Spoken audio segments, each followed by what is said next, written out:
Scientists from the University of Adelaide have won a prestigious Eureka Prize for science for developing the world's most precise clock.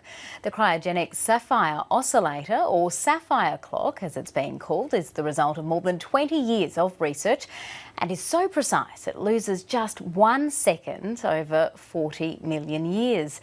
Joining me now from Adelaide is the team's leader, Professor Andre Luton. Firstly, congratulations to you and your team.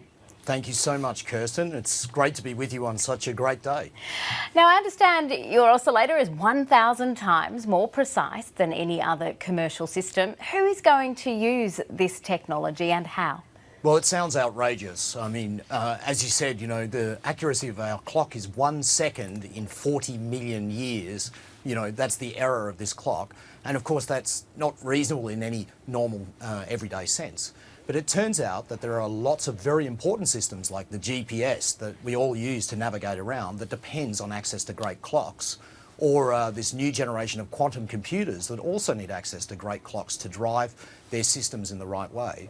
And perhaps the most salient one that connects with the award that we've just won is the fact that radar depends critically on having access to amazing clocks in order to work well. And how closely have you worked with the Defence Department to bring about this development? So it's been absolutely critical. We've been working with the high frequency radar group that's led by Dr. Gordon Fraser, that's part of the Defence Science and Technology group.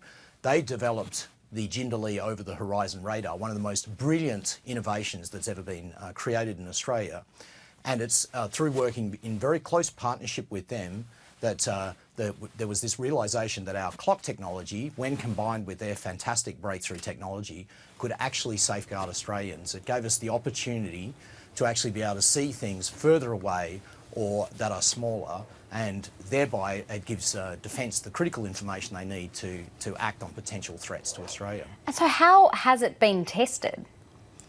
So we've actually built 8 of these devices in the labs in the University of Adelaide, and we actually compare those clocks to each other because, of course, we haven't got 40 million years to wait to measure their inaccuracy. And so what we actually do is measure them over a few seconds, and we can determine that they're out by 1/1000 trillionth of a second with respect to each other after 1 second. A fantastic, almost incomprehensible performance, and that's how we go about doing that. And so how widely do you expect this technology is going to be adopted and when?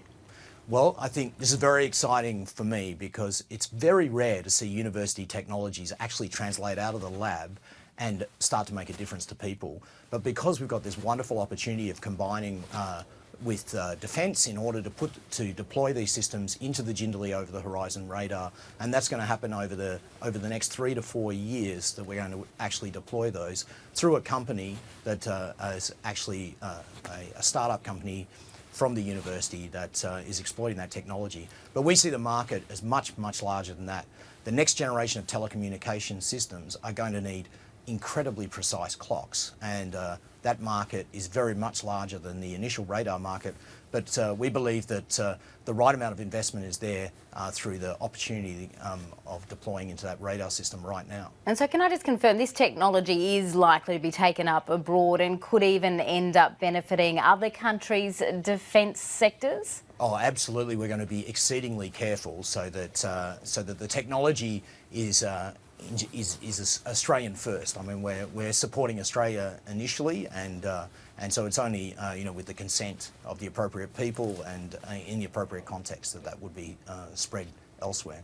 Now, just finally, tell us, how did it come by its name? How did it come by the name Sapphire?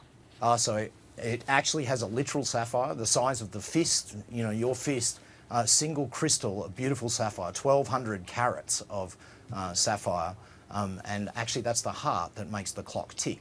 Every clock requires some sort of repetitive phenomena in order to work. And our sapphire is like a beautiful bell that when we strike it, it will ring for a month after we strike it. And that's the essential beating heart of this clock technology.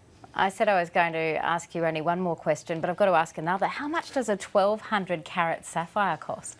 So it would be hundreds of millions of dollars if it was a natural sapphire, but these are artificially grown single crystals of sapphire, And so we're looking at about $20,000 for one of those. Okay, Professor Andre Luton, it's been terrific to talk to you this afternoon. And again, congratulations to you and your team. Thank you, Kirsten. It was wonderful to meet you.